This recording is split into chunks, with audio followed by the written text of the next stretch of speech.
మా 10 మంది BRS party వాళ్ళు వెళ్ళిపోయిన మిగతా వాళ్ళు కాకుండా మిగతా వాళ్ళు ఎవరున్నా మేము గరివాపస్ అని ఏం చెప్పట్లేదు. ఎందుకంటే ఈసారి ఎలక్షన్లో మా వ్యూహం చాలా పకడ్బందీగా ఉంటుంది. గరివాపస్ అని చెప్పట్లేదు, కానీ వచ్చే వాళ్ళకి మాత్రం ఆపేది లేదు. 100% మేము స్వాగతిస్తాం. ఎందుకంటే అయితే ఈ 10 మంది ఎమ్మెల్యేల విషయంలో మాత్రం ఈ సిద్ధాంతం 10 మంది ఎమ్మెల్యేలు ఎట్టి పరిస్థితుల్లో బీఆర్ఎస్ పార్టీకి తీసుకోవడానికి లేదు. అక్కడ ఉప ఎన్నిక రావడానికి ఆస్కారం ఉంది.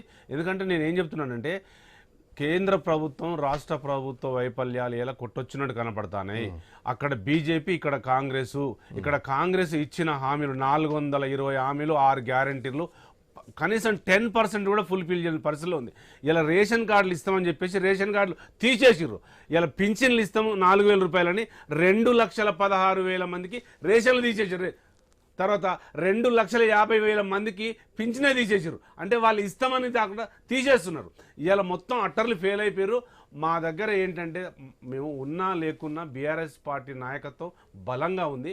1.85%తో మేము ఓడిపోయినాం. మాకు బలమైన క్యాడర్ ఉంది. మాకు బీఆర్ఎస్ పార్టీ కంటే ముందు టీఆర్ఎస్ పార్టీ ఉన్నప్పుడు యోధులు ఉద్యమకారులు ఉన్నారు. మాకు వాళ్ళే చాలు. ఎవరు వచ్చినా రాకున్నా రాబోయే కాలంలో కొత్తదనం బీఆర్ఎస్ పార్టీ ఒక కొత్తదనం వైపు చూస్తున్నారు. ఎందుకంటే కొత్త నాయకత్వాన్ని కూడా ఈ మధ్యకాలంలో పార్టీలో